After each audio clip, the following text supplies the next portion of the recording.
Well, good afternoon, everybody. Welcome to Washington County, the #1 county for quality of life in the state of Wisconsin, at our county seat, West Bend, and at this wonderful historic tower here in the center. I hope everyone takes an opportunity to look around within the center also. It's very wonderful. I'm County Chairman Don Creefall, and I'm here to introduce to you our first and best County Executive, Josh Schoemann.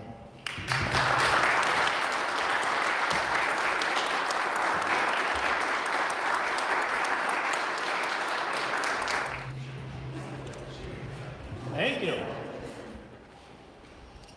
Good day.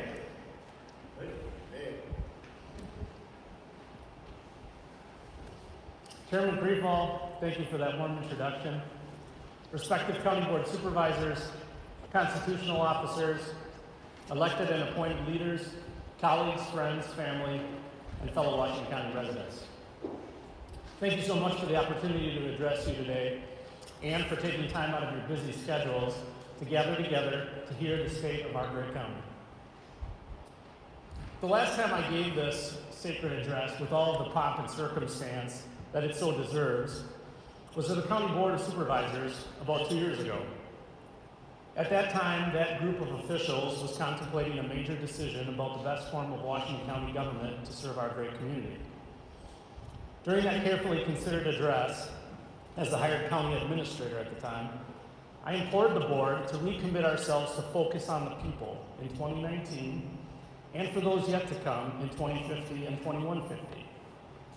It was less than 6 months later when that board made the consequential decision to move to an elected county executive, determining that citizen engagement is best done not through a bureaucratic hierarchy, but instead through a central elected official at the ballot box. Now, nearly 18 months later, after that fateful decision, I have the unique privilege of standing in front of you, a group of people representing generations of hardworking Washington County residents, as your first Washington County executive.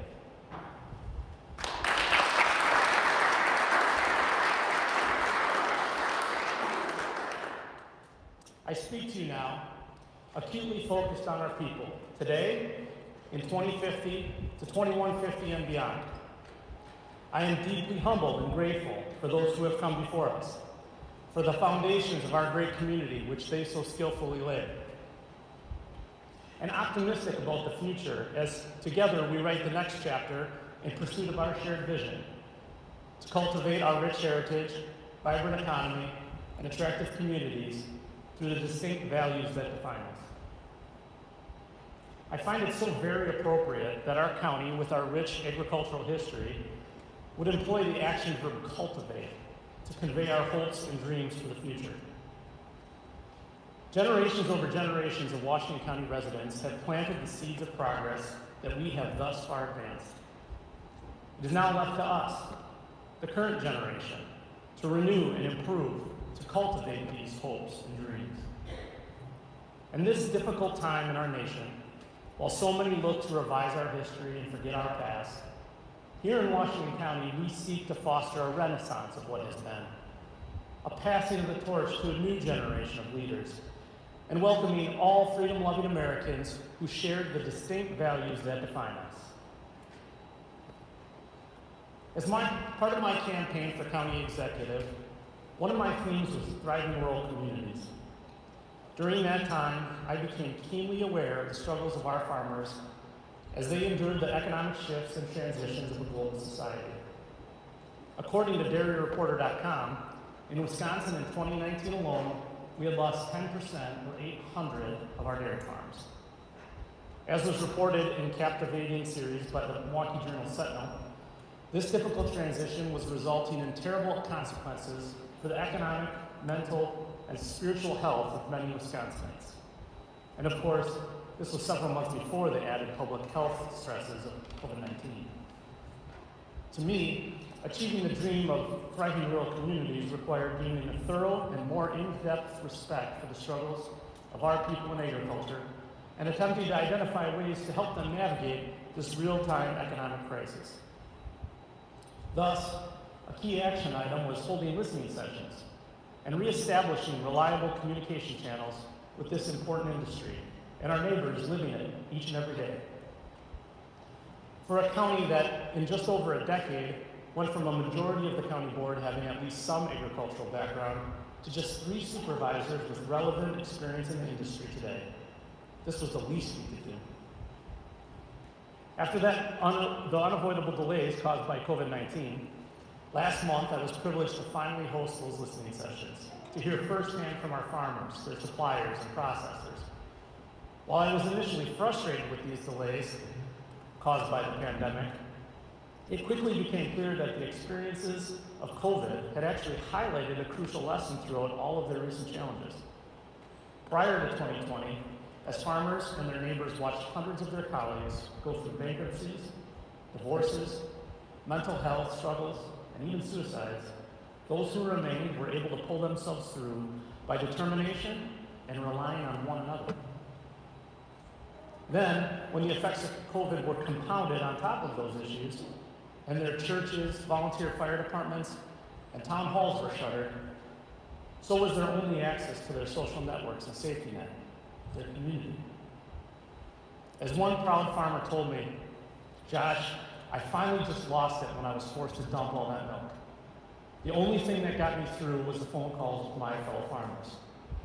Another one continued, "It's a miracle there weren't more suicides. Closing our churches at that time made it even worse."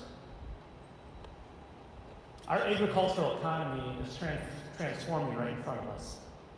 And while I pledge to do everything county government can do to ease us through this time of economic transition, we must fully acknowledge that this time of change is larger than our county, or even our state or our nation.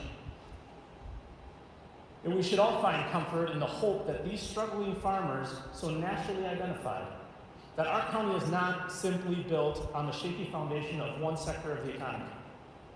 We are rooted in community, being and living in community with one another.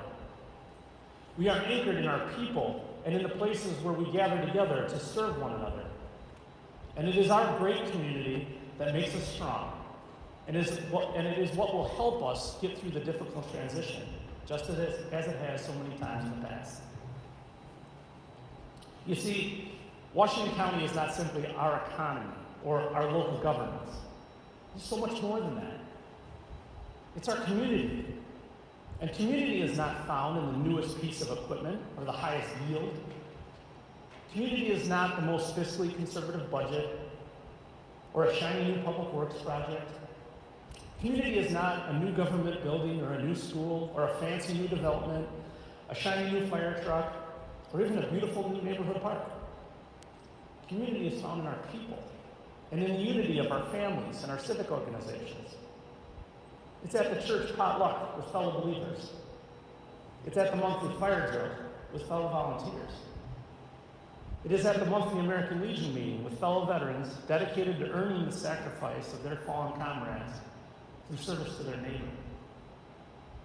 While some feel that it takes a community of government programs and projects to raise a child, as a lifelong public servant, I can tell you firsthand that government programs and employees are a sad and inadequate replacement for a community, neighbors, family, and above all, faith.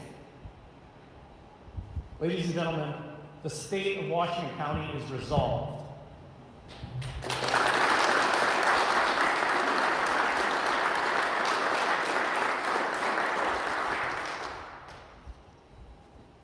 The flames of community and family still burn strong here. This firm foundation keeps us a step ahead of our neighboring counties, and I firmly believe this is the real reason our ranking as the best quality of life in the state of Wisconsin. That's right. It's not simply our wonderful rural character, our convenient access to urban delights, although that's convenient, our quaint villages or cities, although those are nice. It is those things combined with the invaluable charity of generations of service to our neighbors. Like that celebrated recently for the 75th anniversary of the full Martin American Legion Post 483 in Allenton. It is things like the camaraderie and profound work of our volunteer fire companies, from Ridgefield to Boltonville to Colesville, back down to Germantown, and the celebration of these organizations at events like Ridgefield Days or Boltonville Rain Days, the Colesville Smoker, and the numerous firemen's picnics in between. While communities around us move to a professional, government-run fire and EMS departments, they will no doubt provide a higher level of service with dedicated public service. Yet there is inarguably a cost to our invaluable social networks and our overall quality of life. Whenever we look to invest more into our government programs and services, we must also consider how to better invest in our people, those who comprise our volunteer departments and companies, our churches and our civic groups. Because while there is certainly value in a higher level of technology and expertise, there is tremendous value in a volunteer who has known your property and your family for generations, and who will be there, not only when the emergency comes, but was there long before the crisis occurred, and will be there long afterward too, both as a friend and as a neighbor. With us today, representing the spirit of volunteer public safety, and 3 living generations of the Wolf family at the Allenton Volunteer Fire Department are Ray, Ed, and Ben Wolf.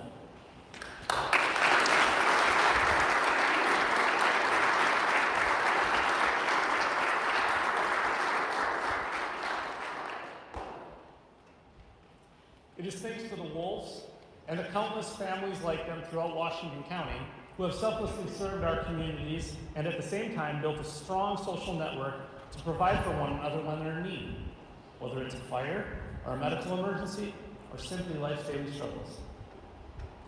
Friends and neighbors, this is real quality of life. This is real community. This is the importance of social capital and social networks.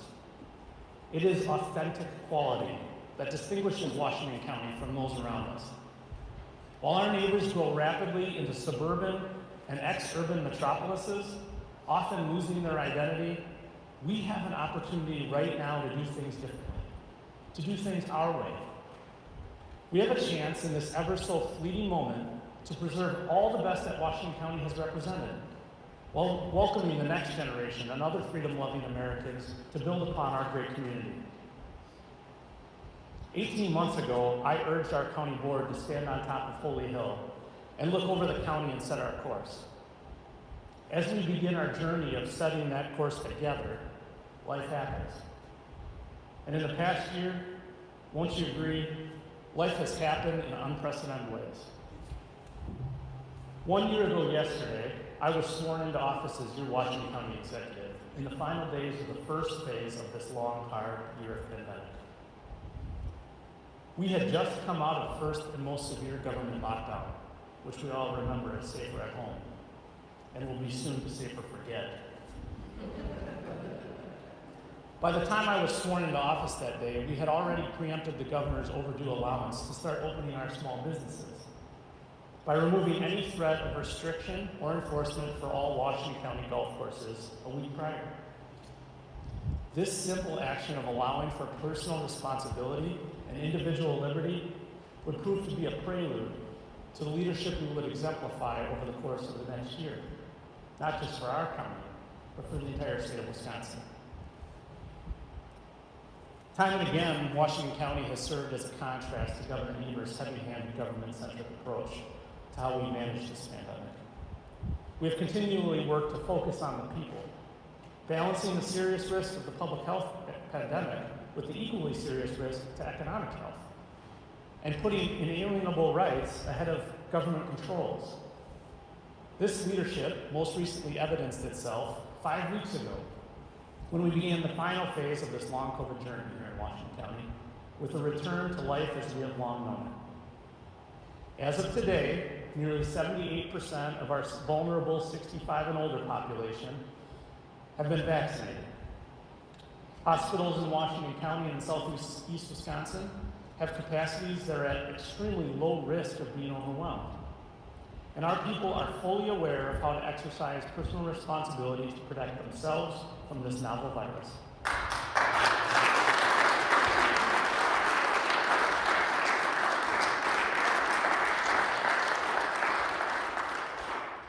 have restored a full balance between public, economic, social, mental, and spiritual health. As of March 17th, Washington County is no longer restricting or unduly influencing individuals or organizations about how best to live their lives and do their business. You know, this pandemic has proven to be an incredible challenge for our county, but also for our state, our nation, and the entire world. It has been easy to get lost in the data, like the 7-day rolling average, or the hospitalization rate, or the daily positive cases. They've become almost paralyzing with fear and easy to lose sight of what it is that we're trying to protect in the first place. Once again, it has been the people of our great community that have made us certain to reorient our focus, to focus on one another and selflessly serve our neighbor. Through the amazing efforts of our school boards, superintendents, teachers, staff, and families, we have kept our focus on our kids. Unlike many throughout Wisconsin and the nation, our public and private school teams work tirelessly to keep all in our schools safe, while ensuring the educational and mental health of our kids is protected with in-person and virtual options for learning throughout this whole school year. With us today, representing the countless school stakeholders from throughout our great community who made this all possible, is one of those school leaders, West Bend School Superintendent Jennifer Wimmer.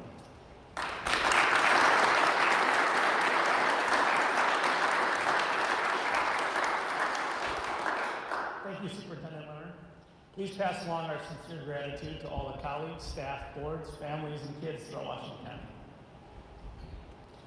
While this novel virus has tested us all in countless ways, I urge each and every one of you not just to look at the mixed record of government in handling this pandemic, but find renewed faith in God and hope in humanity by seeing the small and impactful contributions to love your neighbor. While government works through the changing science on the effectiveness of protocols, your neighbors provided unchanging certainty and warm reassurance. When businesses were restricted, thousands shared a Washington County Facebook page for restaurants to promote struggling businesses and their workers. While indoor gatherings were limited, churches across the county scrambled to organize outdoor services and the community of believers, preserving essential nourishment for our souls. While even outdoor gatherings were canceled, impromptu groups of neighbors emerged to coordinate reverse parades, as they were called, to celebrate everything from graduation and confirmations to birthdays and even the 4th of July. And as loneliness and isolation threaten the mental health of our confined elderly, countless senior facilities across the county and state hosted drive-by type events, providing family members a chance to see their loved ones and for residents to receive a much-needed hello. In nearly every one of those cases, it was not the governor or the legislature, it was not the county executive or the county board, it was not the mayor or the city council that has exhibited the kindness and love for neighbor that has helped us all endure. Instead, it is the kind caregiver or the warm friend, the loving family member or the caring volunteer, each freely expending time and social capital in service to others. It is people helping people, the foundation of our great community, providing that social network and safety net. As French aristocrat and American political philosopher Alexis de Tocqueville once said, the health of a democratic society may be measured by the quality of functions performed by the private citizens. In Washington County, our local democracy is extraordinarily healthy, thanks to private citizens like you. Thank you.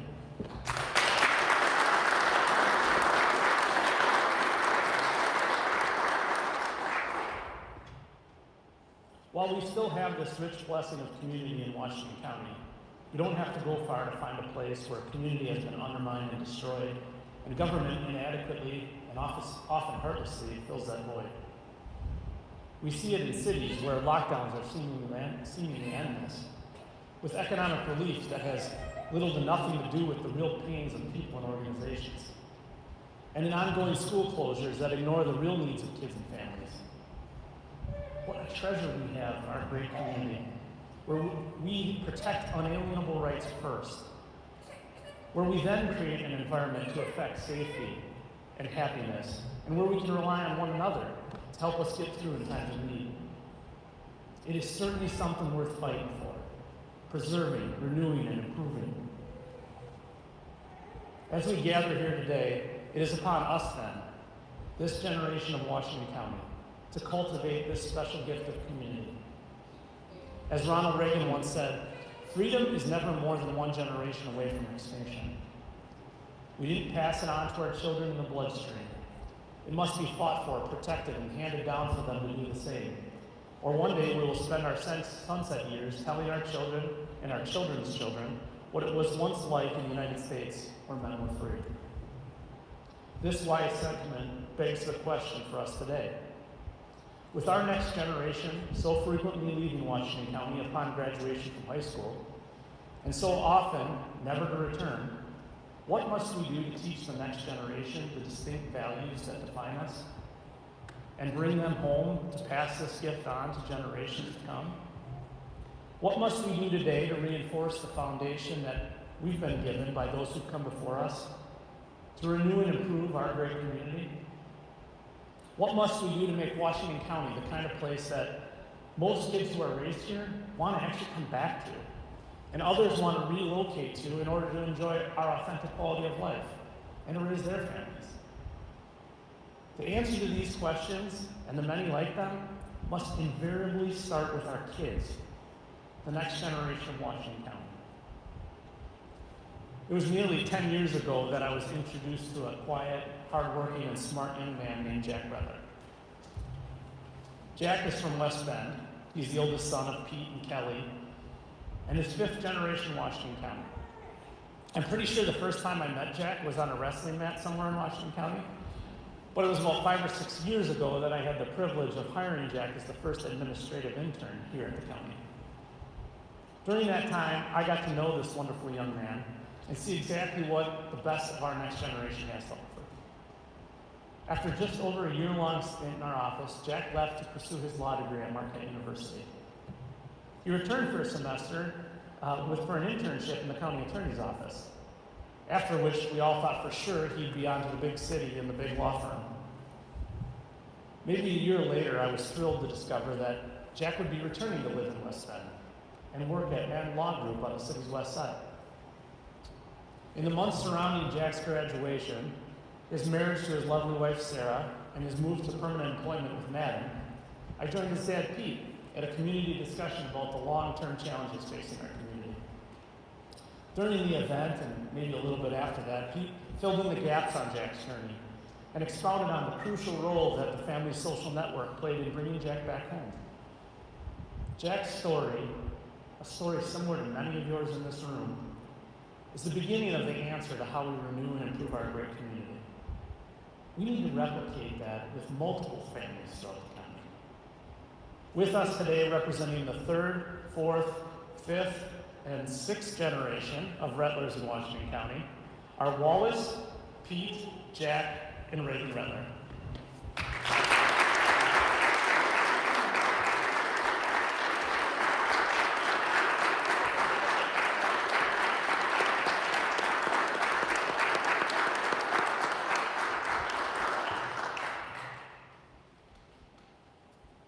If we are to defend our authentic quality of life and propagate the distinct values that define us, we must dedicate ourselves today to this difficult and rewarding work. We must resolve not just to grow our attractive communities for the sake of growth, or for lower tax bills, or for our own prosperity, but for the sake of preserving our rich heritage, and for continuing our way of life, and for our posterity. We must lay forth a path to replicate your story, to replicate Jack's story, and to give every child in Washington County and every freedom-loving American who wishes to join us a hope and a future in our great community, a bastion of the last best hope that Lincoln so eloquently described over a century and a half ago. As I speak to you today, we all have significant work to do in order to achieve our shared vision. It will take us all. There is no doubt our next generation needs to be the beginning chapter of this exciting new future. And to fully achieve our destiny, we must also be prepared to welcome their friends and our neighbors from far and wide. As they begin to come home and realize the fulfillment of authentic quality of life, they will most certainly attract others to come and join them. We need to build now to accommodate and embrace them, welcoming them into our bigger and better Washington County family, while ensuring they embrace the distinct values that define us, and in so doing, give back to our great community. Last year, during some of the most difficult months of our nation's most recent struggle with race relations, I visited protesters across the county, and I think terrified my wife a couple of times doing it. I asked them, several of them, what type of change they were seeking here in Washington County. One particular sentiment struck a chord with me. A middle-aged black woman who lives in Hartford told me how she moved here to get her kids out of the city and out of MPS. She described how grateful she was to be here, and yet how sad she was to find that no one here celebrates Martin Luther King Day. Most profound to me was when she told me that what bothered her the most was that no one here celebrated her Independence Day, Juneteenth Day. After researching the history, I respectfully acknowledged her feelings and walked away embarrassed to not know what Juneteenth Day was, in all honesty. And then after researching the history, I learned Juneteenth Day is a celebration of the day when the last state in the Union, Texas, was notified of the Emancipation Proclamation and the end of the Civil War. It's been a day celebrated across America ever since. Upon learning this, Dr. Martin Luther King's most persistent and urgent question struck me. What are you doing for others? Immediately, I was moved to find a way to solemnly and meaningfully celebrate our first Juneteenth Day here in Washington County. With the help of many caring members of our community, many of whom are in this room today, a respectable and respectful gathering was held right outside this window at the Veterans Memorial here at the Old Courthouse in West Bend on last June 19th. Over 100 people came together to sing, celebrate, and learn a little bit about exactly how inextricably linked we are and how our shared history can and must propel us into the future. I never got the name of the woman who taught me something new about exactly how connected we are through past generations, but I came to better appreciate the connection between her family and mine, and how the hundreds of men from Washington County who served and sacrificed in that great Civil War made such a difference to this day, both for us and our children, and her children, by overcoming slavery in what John Adams called an evil of colossal magnitude. You see, just as our histories are inextricably linked, so much so are our futures. That is why the way we treat our next generation matters, even if they do things just a little bit different than we do. How many of you have a Snapchat app? Not either. That is why the way that we treat those who don't look like us matters, even if their traditions and culture are a little bit different than ours. That is why the way we treat our next generation matters. That is why the way that we interact with those who don't agree with us matters, even if they don't look at things the same way we do. It is why I so frequently paraphrase the words of Matthew 22:39, love your neighbor. If we are to renew and improve, we can only do it together. And that takes trusting networks and common values. Love. Our mission in Washington County government is to create an environment. That's the primary purpose of government. Governments don't create jobs, but they sure as heck can destroy them. Governments don't create families, but they sure as heck can hinder them. Governments don't create acts of kindness, they can sure as heck stifle them. Instead, governments secure our unalienable rights and create the space or the environment to affect safety and happiness. Then, it is up to businesses to do business. It is up to the church to spread the gospel. It is up to individuals to show kindness and fully realize the opportunity of life, liberty, and the pursuit of happiness, authentic quality of life. In the coming years, it is the sacred duty of each of us to collectively work to ensure that our next generation and other freedom-loving people can fully realize authentic quality of life, where they can actually afford a single-family home in one of our cities, villages, or towns, where we fully invest in them and their education while home and beyond, where they can work for a local company and make a family-sustaining income, where they can give back to others through a church, civic organization, or nonprofit, and where they can firmly grasp the torch of our great community, fully embracing our tireless work to cultivate our rich heritage, vibrant economy, and attractive communities through the distinct values that define us, and taking their turn and passing it on to generations to come. This is not simply the work of the county, or the county board, or even the county executive. County government will remain focused on creating the environment. Meanwhile, it is our work together, as the current generation of people fortunate enough to call Washington County home, to cultivate our hopes and dreams in a renewal of the spirit of our great community. Let us join together now to fulfill the American dream of making a small piece of Lincoln's last best hope a little bit better for our children than it was for us. Let us fight to give our children's children Reagan's opportunity to live where men are free. And let us do it all with love for our neighbor, with all freedom-loving people, reflecting the words of Dr. King. Life's most persistent and urgent question is, what are you doing for others? Join with me today in the challenging and rewarding work of building, renewing, and improving our great community. Thank you. God bless you. God bless Washington County. God bless the great state of Wisconsin. And God bless these United States of America. Thank you.